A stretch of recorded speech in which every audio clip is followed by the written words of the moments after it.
it's been news we've been expecting, but now we've got a sort of beneficiary as well as a replacement. Let's see. With the Chicago street race falling off the schedule for 2026, NASCAR will replace it with another street race in its return to the Southern California market. On June 19th to the 21st, 2026, all three NASCAR divisions will race in San Diego at the Naval Base of Coronado. Now, the Craftsman Truck Series will race on June 19th, followed by the Xfinity Series on June 20th, and the Cup Series on June 21st. We'll see the San Diego Street Race weekend fall in line with the 250th anniversary of the United States Navy. Now, for the first time, NASCAR will race at an active military base, as the Naval Base Coronado has 8 military facilities, from San Clementine Island to the La Posta Mountain Warfare Training Facility. Now, as you can see on your screen to the right of the graphic, that's one of the proposed layouts for the San Diego Street Course. However, NASCAR is currently evaluating several different configurations and plans to release the final track layout later this fall.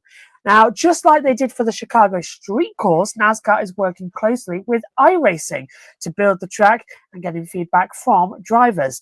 NASCAR Executive Vice President, Chief Venue and Racing Innovations Officer Ben Kennedy said it's been a blend of traditional street racing because they'll be using some of the streets on the base.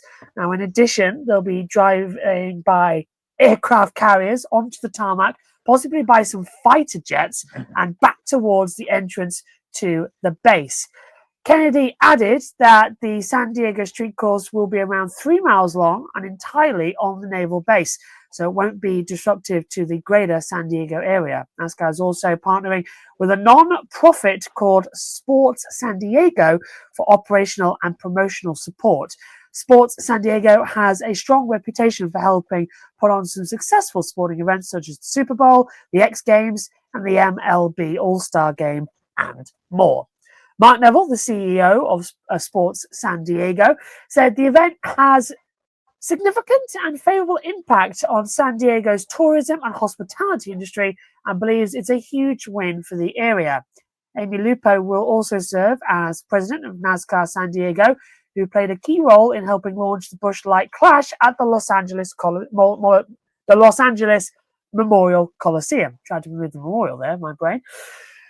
John C. Phelan, as well, the Secretary of the United States Navy, said hosting a race on the Naval Air Station North Island, which is the birthplace of naval aviation, is a powerful tribute to the values that the Navy and NASCAR both share: grit, teamwork, and love of country. The graphic courtesy there of NASCAR.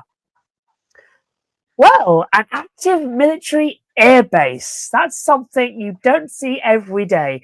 I think they've been playing a bit too much Grand Theft Auto 5. But are you surprised that NASCAR chose to race at Naval Base Coronado or over the downtown streets of San Diego? And how important is it to finally have NASCAR back in the Southern California market? Matt, I'll start with you. Well, good evening, everyone. Hello to Joe, who's watching. Yeah, big to get back out there. Of course, we all know the story of Auto Club Fontana that's gone away over the last few years. We had the Busch Light Clash, as you said, Josh, at the Coliseum.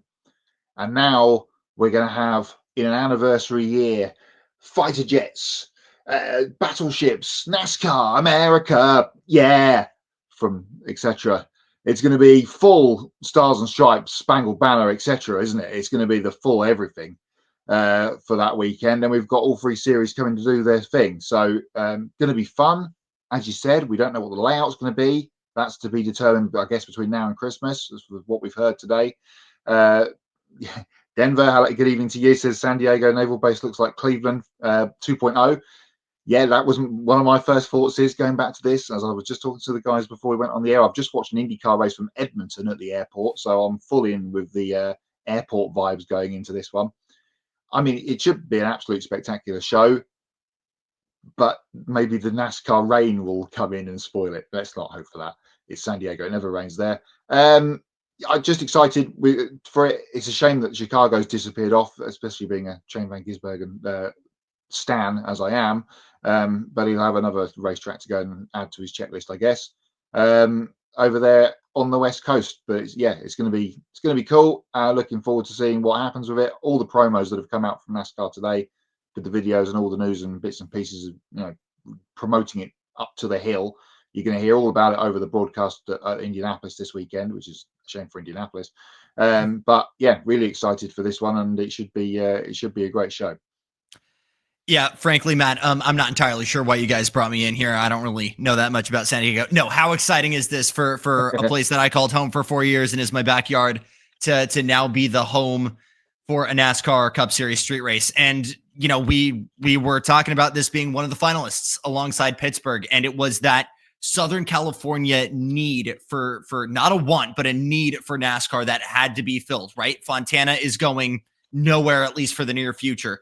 You lost your opportunity to stay at the Coliseum for the Olympics, and you wanted to go back to the South. I totally get that.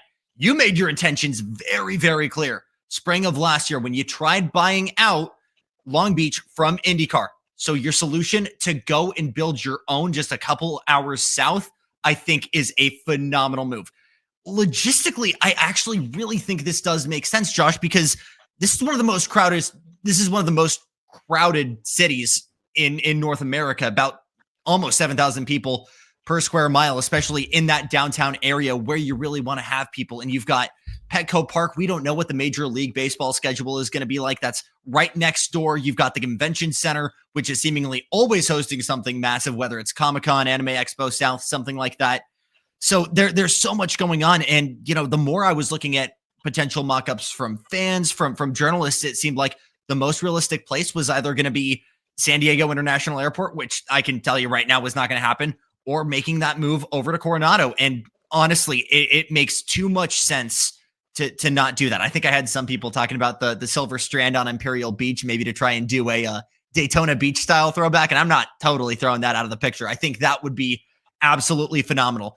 But this is a city that hasn't got the exposure it has for motor racing, but it loves sports. It loves having a good time. And I just, to host this event at a military base on the 250th anniversary of our country and our Navy, could not think of a better place to party for it. Absolutely. As we've got some comments coming from Denver saying, yes, we would love Absolutely, Denver. to spoil the 250 naval celebration with a New Zealand flag and anthem. And look, it could be worse. We could get, I don't know, Tom Ingram going over there for the British Touring Car Championship, absolutely thrashing everybody, and then it's Rule Britannia. Dude, that would be crazy. I'm going to mention that to Tom actually now. Just saying, fancy popping over and just showing the boys how it's done. Ash Sutton even as well. Colin Turkington, let's get him over there. There'll be a clash somewhere mediocre like Thruxton or Croft. Where would you rather be? Cup Series at Thruxton. Yeah, that'll be good. Could you imagine, dude? Oh my God. What's the date? June 19th. There is no clash. It's the summer break. Alton Park, 6th to 7th of June. Thruxton, 25th to 26th of July. There is no clash. It's the summer break. Right. Good. Touring Car boys, you know what you've got to do. Oh my God. Imagine. Now, as Matt pointed out, this is not the first time NASCAR has been in Southern California, but it is the first time racing in San Diego. Jackson, you've already said earlier on as well, and this question is just for you as our expert on this region as well. You've already said about where we could have been racing and how it would be looking and all the events around San Diego year in, year round, but just try and narrow it down. What are some of the important things that people should know about San Diego, and why is this the perfect place for a NASCAR street race? Because it kind of is. Let's start with, I think, kind of what I mentioned earlier. This is a fan base and a citizen base that's just all about having a good time.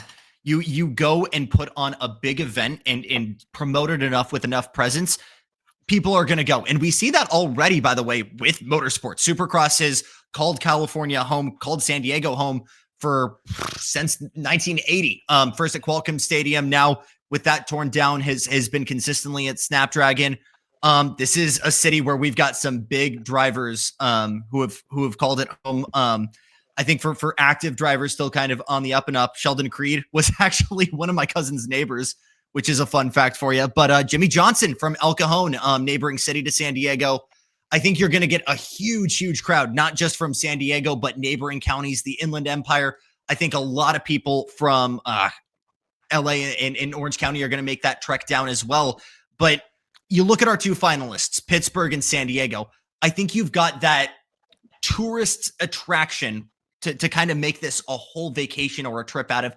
Maybe just a little bit more to Pittsburgh, not too much smoke to Pennsylvania and your people, Ben Schneider, but I think this is a phenomenal place to really draw in potentially an international crowd.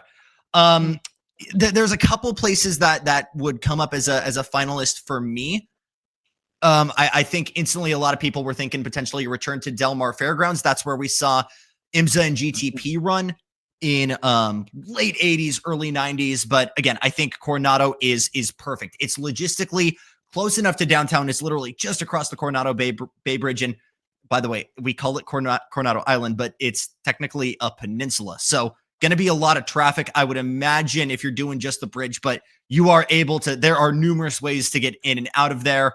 God, there's so much cool things I could think of from, I will stay away from Philly, Ben, don't you worry. God, I mean, you could have the convention center, if it's not busy, have that be your makeshift pit. And then why not have haulers, teams, drivers make that jump over the Coronado Bay Bridge or take a ferry over to NAS North Island. I think there's so many cool opportunities for you to go and really promote this and make something unique. But I'm yapping a lot here, but I genuinely think it's the perfect place for NASCAR because it's a perfect tourist spot. Really all that San Diegans want is for you to try. We've seen that with the Padres here and they've just put enough capital and energy in putting a winning product on the field. And if NASCAR does the same thing and does heavy enough promotion and make it a kind of festival style environment, people are going to come. And most importantly, Josh, the weather statistic is kind of real. We are doing this kind of in June where there's a little bit of gloom, but I'm really liking our chances here compared to Chicago. I'll tell you that right now. I want to ask one more question as well. Active Air Base, how many fans realistically will be allowed on an active air base? And this is a phenomenal. Actually like? So I'll say this: you go to Coronado, you look at such a big chunk of the people that are still living in San Diego. It's either active military or family of active military. And you go, maybe an hour north and you still see maybe 50,000 people going up to the Marine Corps Air Station, Miramar, where the original Top Gun was filmed and going to their air show every October. So we see a lot of civilians on military property here in San Diego a couple times a year. And for reference, this is not Coronado's first time they're going to host a motor race. The Historic Motor Sports Association, HMSA, actually hosted a Coronado Speed Week, which was alongside Fleet Week. Did the exact same thing, closed off sections of the airstrips and taxiways and turned that into a temporary street course. This is obviously going to be to a major scale up, but it's something that they've done at least once or twice in the past decade. So I really think that this is something that this city is absolutely capable of, is ready for, and I think is just excited for. Yeah, sorry, Josh. Before you jump in, I just want to backtrack to a comment Jackson made about using the convention center. If you think back to supercars in the late 2000s, early 2010s, when they ran around the Sydney Olympic Park, scene of he's in the fence, they're both in the fence, they're all in the fence. They used one of the buildings there and had all the haulers in and made it a big fan parky indoor activity. A TV studio was in there and it worked really well. And of course, it gets all that stuff off the street, out of the way that, isn't perhaps what you want to go and look at. But if it's in an indoor position, it's a big thing, much like we're going to see, of course, with Formula E XL this weekend. And what we saw at Toronto over the weekend, because exactly what I was going to say. Used to be on the other side, didn't it, the pit paddock, and they moved it all inside the centre. And yes, it's one of the most awkward pit lanes on the calendar, but it does free up another grandstand opportunity. And again, this is the difference here is you've got to jump bay to really make that move. But I think to have that be your fan center, if you're not able to have a long-lasting solution, I think there's a very, very cool opportunity there. I want to go. I really do. I really hope it's possible because I've got my media stuff already sorted. NASCAR. I would get the pass for the event, and I would go and I'd do the commentary from trackside. That would be an absolutely amazing spectacle. Can you imagine the pre-race ceremonies that we're going to have? Gonna be Oh, incredible. it's going to be fantastic.